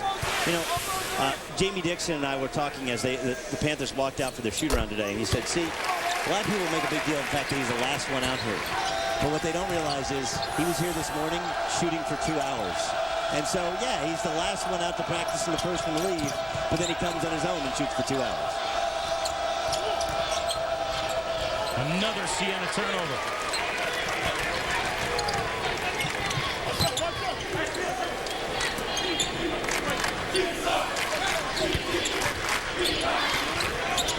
A rainbow jumper for the baseline by Gilbert Brown won't go.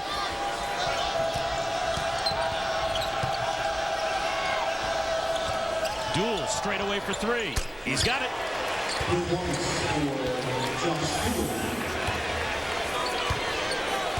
See what happens when they wait for him?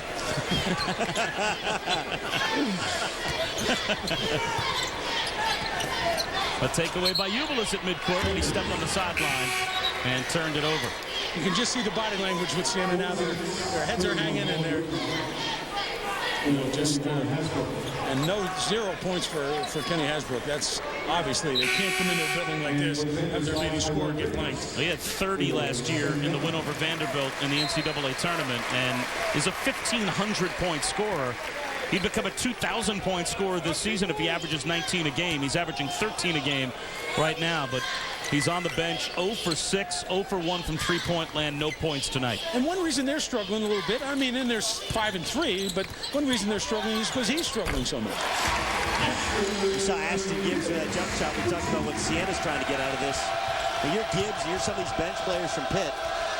As they get into conference play, those bench minutes will be more and more limited. That rotation will be cut down from 10, 11 to 7 or 8. And as I mentioned, Doug, they only have one senior on the bench, and he's a walk-on.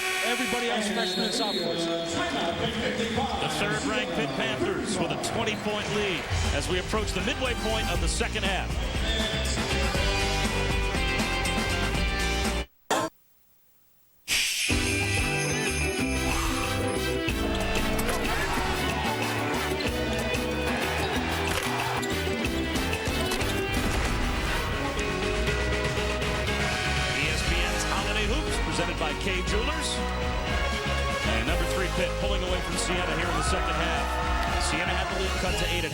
But it has been all Pitt since the break as the Saints have turned it over more in the last 8 minutes than they did in the entirety of the first half, and a foul now called on Wanamaker up top. And only 6 points in the second half for Siena, and that certainly does not bode well for them. 18-6 since the break. It's a great attention to detail with Pitt defensively.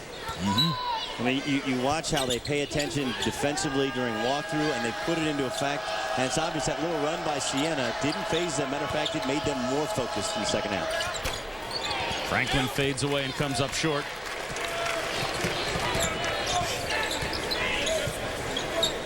You know, Doug mentioned a good point. It'll really be interesting to see how Siena reacts. They still have to go to St. Joe. They still have to go to Kansas. They got Buffalo coming into their place next. So they have a lot of poise. They're a veteran group, but they've been getting whacked around a little bit. It'll be interesting to see if they respond properly. Shot clock down to 9. Gibbs with the shot clock at 5. Tries a deep one. In and out.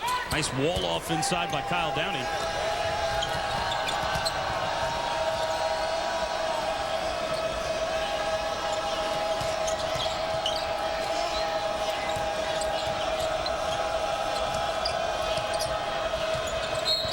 Ubilis pushed by McGee. Take a look at the bench scoring tonight. Siena, their starters with only 11 points. As we said, Hasbrook has yet to score, whereas Pitt has gotten it from Sam Young and DeJuan Blair. Their stars have stepped up, and Siena's have not. Indeed, and that's what's supposed to happen to Pitt. They have a very veteran team, 3 seniors and a junior. Those other guys are supposed to carry the water. Yeah, well, what's remarkable about it is the bench is not the strength of Siena. I mean, not even close. Right, exactly right. And the starters have been shut down. I think it's clear a different level of athlete. And so what Siena's able to get away with in their league, not able to get away with here at the Pitt. Blair, another rebound. DeJuan Blair now has, in 10 games this season, 7 double-doubles. He had 14 double-doubles last year as a true freshman in the Big East. Just a monster. And there he is again inside. That time Duel stood his ground. And Blair dribbles it out of bounds in the corner. At the exact midway point of the second half here in Pittsburgh at the Peterson Event Center, it's number 3 Pitt taking on Siena. ESPN's Holiday Hoops presented by Kay Jewelers. I'm Bob Wischusen here with Doug Gottlieb and Tom Brennan. You saw Blake Griffin last week in Oklahoma? About a week and a half ago. All right, I want you to put on your analyst hat. Better rebounder. DeJuan Blair, Blake Griffin. I would say probably Griffin because he's more athletic. I mean, I think he plays above the rim, that NBA style of game that we were talking about before. But Blair, there's not a player in America I don't think he could muscle away from the basket. I mean, he's the physical equal, I think, of every big man in college basketball. He's such a nice soft touch. And also goes equally, he favors going over that left shoulder, most right-handers do, but he'll go over that right shoulder as well if you overplay it. Blake Griffin, every now and then, though, can grab the basketball the way all of us, as Eubulus will go to the line for a three-point play, the way that all of us that can't would love to. You know, the guy that goes up and grabs it and smacks it with the hand he didn't grab it with, smacks the backboard with the other free hand. Sometimes Blair looks like he's playing with a Nerf ball.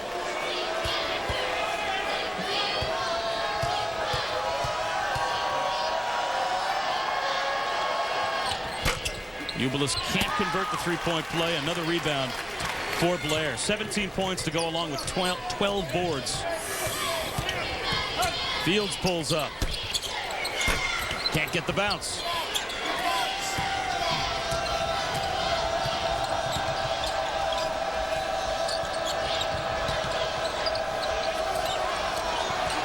Eubulus turns it over. Fields flips, and Duel breaks up the alley-oop attempt. Blair was cutting back to him.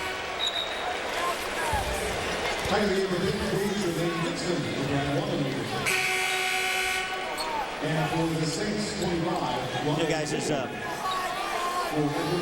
Jermaine Dixon comes back in this game for Pittsburgh, I think he's going to be a huge key, as he's done a tremendous job of establishing himself as the defensive stop in his first couple games at Pitt. Really did a great job on Klay Thompson, the stud freshman for Washington State when they played Newark. But Dixon, who can score, has to be a little bit more of a threat. You know, they lost a lot of big shot making with Ronald Ramon to graduation. I think that's the next step in this Pittsburgh team is getting a little bit more offense from Jermaine Dixon to help out Levance Field. And he was a big-time scorer in junior college, so he can do it. As you may have seen, the younger brother of Juan Dixon, the youngest brother of Juan Dixon, who was forced to be a father as much as he was a big brother, as Dixon misses. But the family moved in with their grandmother after their mom passed away of AIDS. And it was the older brothers, Juan and Phil, that basically raised Jermaine. They may have lived at the grandmother's home, but the older brothers acted as the father figures for Jermaine Dixon. And he's a transfer from Tallahassee Junior College that Jamie Dixon told us earlier today came in and was not intimidated by the physicality of the Big East, of practicing with a team that has players at this level. The intensity, the pace, all of the things that go along with playing college basketball at the highest level, and he just melded right in. And as a junior, came in as a junior, which is important. And Jamie was even mentioning to us, when you bring in a junior college kid, how will he fit in? Will he buy in right away? Will he do the things asked of him? And Dixon has answered yes to all three of those questions. He shows up every day, does his job. They've asked him to be a top-level defender, and he's bought in.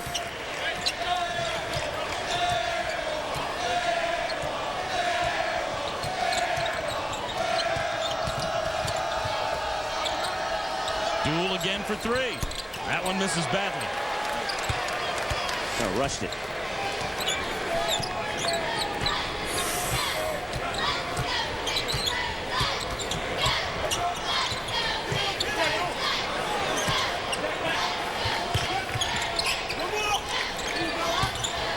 Dixon down the lane, lays it home. Beautiful move by Jermaine Dixon. Remember we talked in the first half, guys, about teams playing to their strength. You don't see Levance Fields forcing deep threes. You don't see Jermaine Dixon forcing the jump shot. It's amazing how much they play to their strength, and they strive because of it. Dixon a better slasher than he is shooter, and he's playing to that.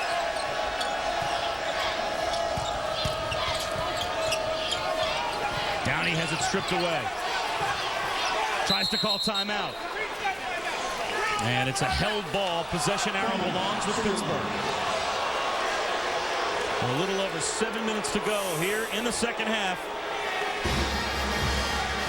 61-39 Pitt on top, and they actually did grant Siena the timeout.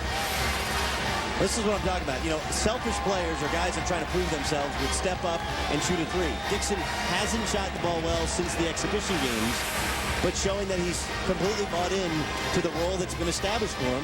Sticks his nose in there, drives in, finishes, gets it easy too. I'm telling you, that's more impressive to me than some of the other things going on in the basketball floor. The fact that at this early stage you have a complete team that's bought into their selected roles on the Pitt Panthers. And what you're always looking for is people that really want to win. First and foremost, want to win. Whatever it takes to do that, they'll do it. And Dixon seems to be that type of kid. How good is Pitt in relation to the rest of the Big East? I mean, I know right now we have them ranked, at least in the ESPN USA Today coaches poll, as the #3 team in America. Is that accurate, or can you make an argument that they're not even one of the top 3 teams in their league? Well, that's how good the Big East could be. I had the #2 team in America on Monday, and they looked awfully impressive, and I think Pitt certainly can play with them. To me, the difference is the beat. He's the only guy like him, and they got him. Nobody else has anybody like him. When they get battle with Blair and Gibbs, so forth, it'll be an interesting or Biggs. It'll be an interesting time. That's fair, but I'd also say that Sam Young provides something that no one for UConn. They don't have. Stanley Robinson, just coming back from working in the metal shop in Willimantic, Connecticut, is the type of athletic defender who could guard a Sam Young. But he's not of that ilk. I think, you know, point guard wise, Kemba Walker's a little bit of a freshman slump, but A.J. Price, when he starts to get more confidence in the knee, I don't know. I think those are the 2 teams. And then Louisville still has issues in their backcourt. Samardo Samuel is probably a more skilled, but less physically dominant type of low post big man that DeJuan Blair is. And then you look at Georgetown with the people they got back. And as I mentioned, Monroe, they're going to be a force. Just had a big win over Memphis. Georgetown is going to be a team to be reckoned with. Yeah, I saw Georgetown down at the Old Spice in Orlando, and I think they're a sleeper in the Big East. I mean, they're ranked in the top 25, and you can still be ranked and be a sleeper in the Big East. That's how good the conference is as Blair scores again. But I think Georgetown has everything that you need to succeed in March. Syracuse does too. Johnny Flynn on the outside. We'll see what happens with Eric Devendorf, but Paul Harris and Renzi Onawaku is just another animal. I think what makes this league a far superior league to others around the country is quality point guard play and quality low post scoring. The best teams have both. You're absolutely right. Well, Pittsburgh certainly has it all. They've had it all tonight in control over Siena. ESPN's exclusive presentation of college basketball is presented by Kay Jewelers. Every kiss begins with K. Ryan Burr in studio once again reminding you over on ESPN it is the Spurs and the Hornets. Chris Paul already with the steal tonight. That's 106 straight games with the steal. It's a new NBA record, breaking that of Alvin Robertson, the great theft back in the day. Chris Paul with a new record. Back to the Pete now. Bob, TB, and Doug. Guys? Yep. All right, Ryan, thanks very much. Jamie Dixon's squad has shut down Kenny Hasbrook tonight, the preseason MAC Player of the Year. And his teammates have been frustrated all night because this is a step up in competition, certainly for Siena, and not a level at which they have failed, as they were a 21-point winner in the first round of the NCAA tournament last year as a 13 seed, beating Vanderbilt a 4 seed. But now tonight, an eye-opener against the #3 team in America. And Pittsburgh has dominated here in the second half. It was an 8-point lead at halftime for Pitt, so Siena was still very much in the game, but Pitt took over with a run about 3 or 4 minutes into the second half, and they have dominated ever since. More lobs, Ubilis finishes. Pretty play. Eerie similarities between the Pittsburgh Steelers that play just down the road in Heinz Field and these Pitt Panthers. How so? Well, they just choke off everything you want to do offensively. I mean, the Steelers, #1 ranked team in every statistical category in the National Football League. And this Pitt team is as good a man-to-man defensive team as you're going to see. They're just that good. They're so athletic, so strong, and they're coached at what they want to do defensively. And Tim Dixon got the team.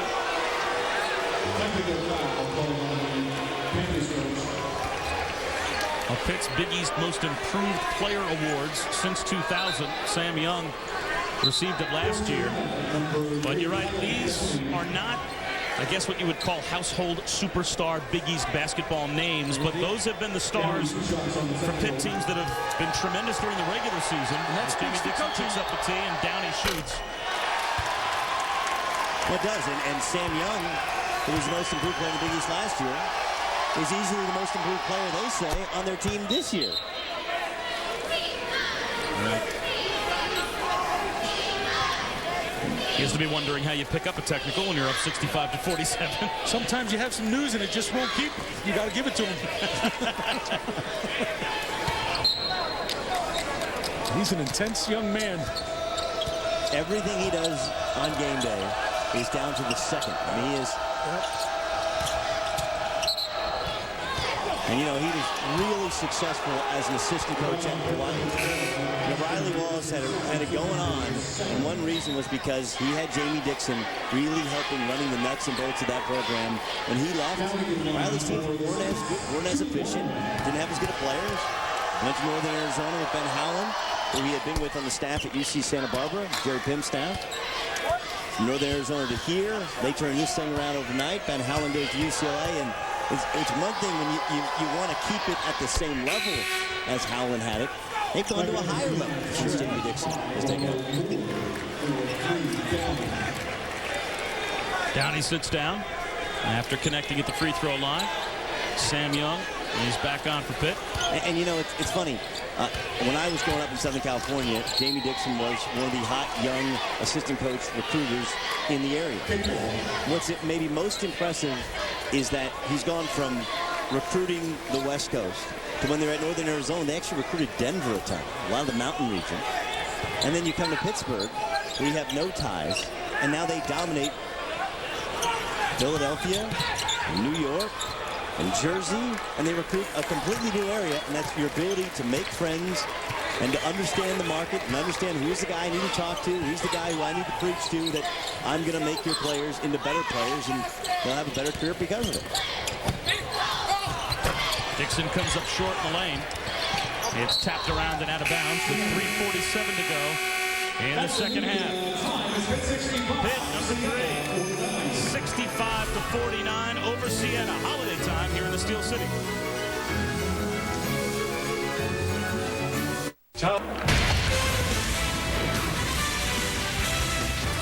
Gold medalists Dwayne Wade and Kobe Bryant hook up for the first time this season. Kobe and the Lakers are just rolling through the West, while D. Wade and the resurgent Heat are sizzling on South Beach. It is a coast-to-coast showdown between two of the league's brightest stars. Lakers visit the Heat Friday night starting at 8 p.m. Eastern on ESPN.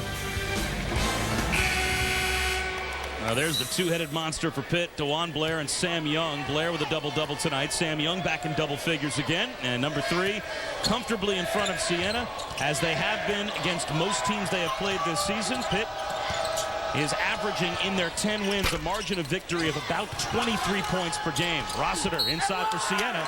Works hard and he'll have a chance for the old-fashioned three-point play. Tell you what, they have not quit. No, they're not. It feels like 100. It feels like they're down 100. They're down 14. A nice little set play. Watch Rossiter banging around inside, gets position, pump fakes. He's going to be a nice player. Only a sophomore. And a lane violation called on Pitt as Ashton Gibbs stepped in early. Or checked that Gilbert Brown. So Rossiter will have a second chance. And it's interesting, too, because Pitt has only given up or less than 60 points to 66 of their 114 opponents that played in here, and 70 points, 110 of the 114. It's just amazing how they just lock people up in this building. In games overall, this includes road games, Pitt has held Big East opponents 51 of the last 66 under 70 points. In that conference, that's incredible. That is some good defense. Yeah. And that's why they've been to 7 of the last 8 Big East championship games. Elite level defense. Young fades away.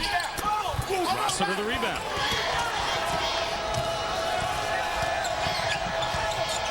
Nice. Dumps one underneath, and Clarence Jackson reverses it home.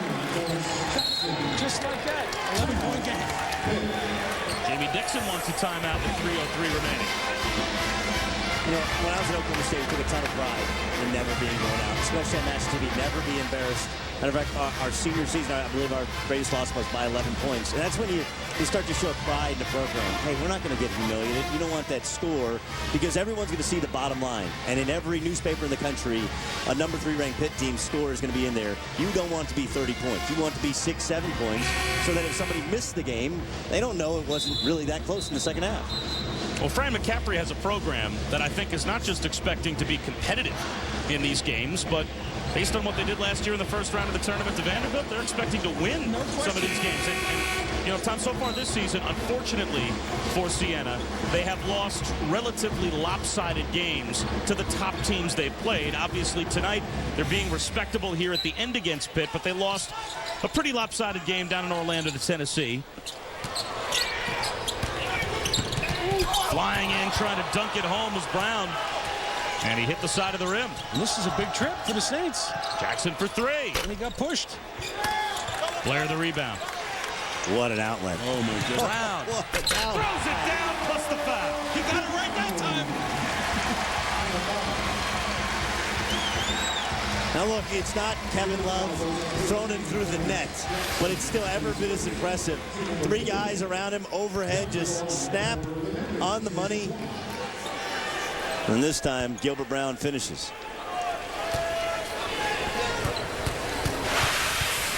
Well, DeJuan Blair, as we told you earlier, he never played a down of high school football.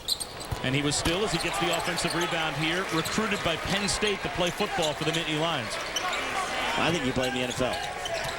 I mean, look at his size, his agility, his length. Well, have you heard of Tony Gonzalez or 270? Think about that. Yeah, I'm not sure he has the speed of a Tony Gonzalez, but what about put him on that defensive line? He can't play defensive line. Too small. In the NFL? Let him eat. He's on a diet. He's on a diet right now. That's a good point. You can put him on the defensive line and send him back to the drive-thru window. Yeah, have him go out to eat with Jewel on a daily basis. There's the tip follow by Blair. I'll tell you what I love doing. I'd rather clothe him than feed him. You know what, though? I mean, in talking about Blair, I mean, look, I believe, despite the fact he's a little bit undersized to play in the NBA, when think of Jason Maxiell, what he's doing now, he's better than Maxiell. He's bigger, he's stronger. He may not be as refined a scorer at this point as a sophomore, but whether it's 1 or 2 years down the road, he will be. He's just a monster. Wanamaker. Rossiter slapped him on the wrist, no foul called.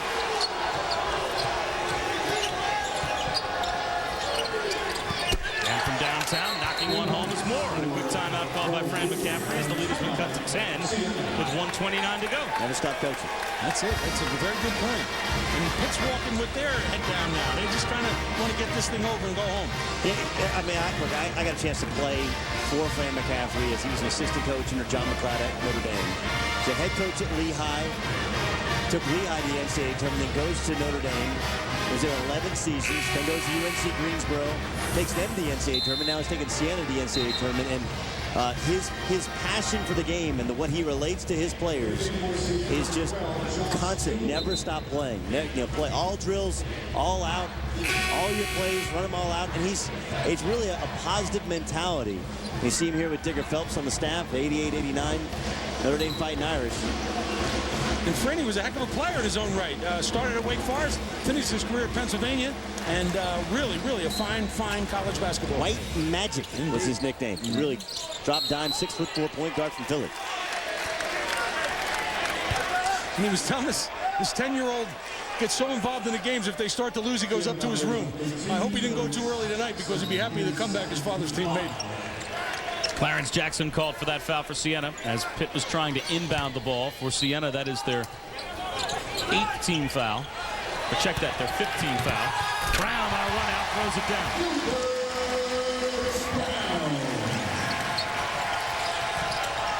Nice pass. And Jackson again, able to reverse one around Blair. This is a big night for Jackson. He's really stepped up.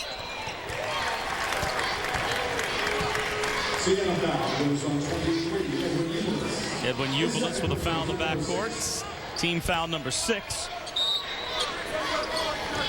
We've got some more holiday hoops coming up, presented by Kay Jewelers. Look at the Saturday schedule we have for you. There's a good one at Memphis. Number 11 Syracuse on the road and at 2 o'clock on Saturday afternoon. How about Jim Boeheim getting the message? They played 2 games in Kansas City, including Kansas, to win the CBE. Now they go on the road to Memphis. Outstanding. And Temple, after that beating of Tennessee, they really tapped them out. And now they go to Lawrence, Kansas. Tough place to play, but Temple could certainly win that game. Well, here was that shot on Monday. Cleveland State against number 11 Syracuse. The game tied late, 2.2 seconds to go. Jonathan Bullock inbound. Cedric Jackson heaves, banks it home. A 60-footer at the buzzer to give the Vikings the shocking 72-69 win at the Carrier Dome on Monday night. Yeah, Gary Waters, his team was up 5. They give up a 3. He calls the timeout. He runs a beautiful inbounds pass. Inbounds play. The pass, of course, was not beautiful. Just thrown off somebody's foot. Syracuse gets it back, lays it in. You saw how it ended. Moore races down. He can't hit the floater. Ubelis set up for a 3. Way short. And again, Moore stuck 1 minute, but he fouled right away, avoiding a layup. We started talking about Deontay Christmas and how well he played against Tennessee last weekend. Temple scored 70 points in the second half against Tennessee. What a game that was. How about VCU? That was the 3rd game on that graphic, going to Oklahoma. Of course, that's Eric Maynor, who was recruited by Jeff Capel to VCU. And now he gets a chance to play for Anthony Grant and play against his old head coach.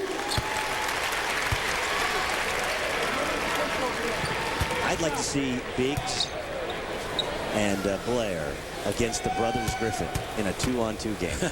I'm not sure if anyone would score 10 points, but it would be a lot of fun. Biggs was 6'5", 230 in 8th grade. Ubelis can't get it to go. The follow, though, is put home with 52 seconds remaining. And a foul given by Jackson. How about they broke 60? Yeah. They were 45 with like 5 minutes to go. They sure were. No quit. Came right roaring back.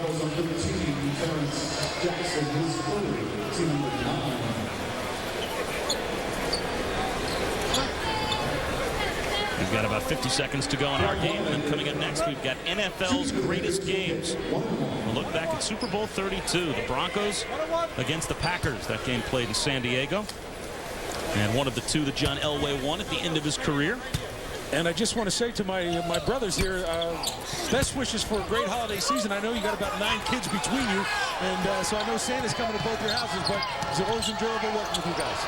And Bob, do you ever think you'd be calling the Jets games on 1050 ESPN New York? Do you ever think you'd be calling Brett Favre as your quarterback? And everybody in the Jets organization, I think, is hoping this is not the end of Brett Favre.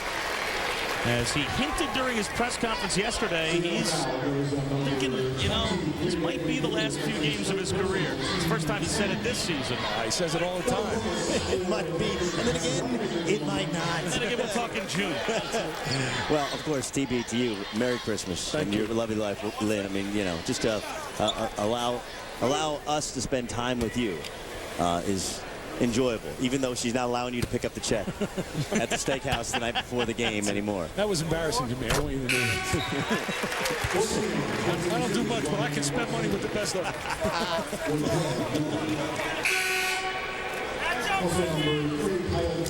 Unfortunately, apparently, the credit card statements of the Brennan household cross pass and you know what? Brennan's desk. You just threw me under the bus because I did put her on a credit card, but I collected money from everybody. So it was like win-win for me, and now she knows. Thanks a lot. Wanamaker hits at the line, down to the last 30 seconds. Moore rolls home a three. See, Moore is a real effective player when he's going good, and unfortunately it didn't happen until the last 5 minutes tonight. But he's very important for their success. No question about that. Fields fouled by Downing. The Never Say Die Saints continue to get fouls with 25.5 remaining. I don't know who the most valuable player, the best player in college basketball is. I can make a case that Vance Fields is the most valuable player in college basketball. I mean, so much of their future is going to depend on how healthy he is with that foot. And I've been serenaded several times here tonight, and most notably it's because in the ESPN Top 25 I left him out. Well, the reason is, at the time of the preseason, he was being held out because of his foot injury. You take the Vance Fields off this team, you take DeJuan Blair off this team, they still make the NCAA tournament. You take the Vance Fields in the Big East, considering their road schedule, I'm not sure they make the NCAA tournament. That's how important he is. That's what happened last year when he went out. Yeah. They really stumbled at that point. Yeah, basically a 500 team without him. Now he's holding his right hand. I think he jammed either his right hand or his right finger on that entry pass. Seems to be okay. And apparently now Fran McCaffrey, Siena Saints are going to officially wave the white flag. And Pitt will win convincingly and move to 11-0 on the season. Siena gave them a fight in the first half and certainly didn't quit in the second half. But Jamie Dixon has a contender on his hands this season, no doubt. Does indeed.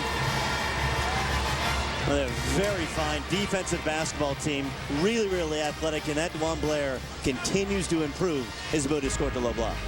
Number 3, Pittsburgh over Siena, 79-66. Coming up next, NFL's greatest games. A look back at Super Bowl 32, the Broncos and the Packers.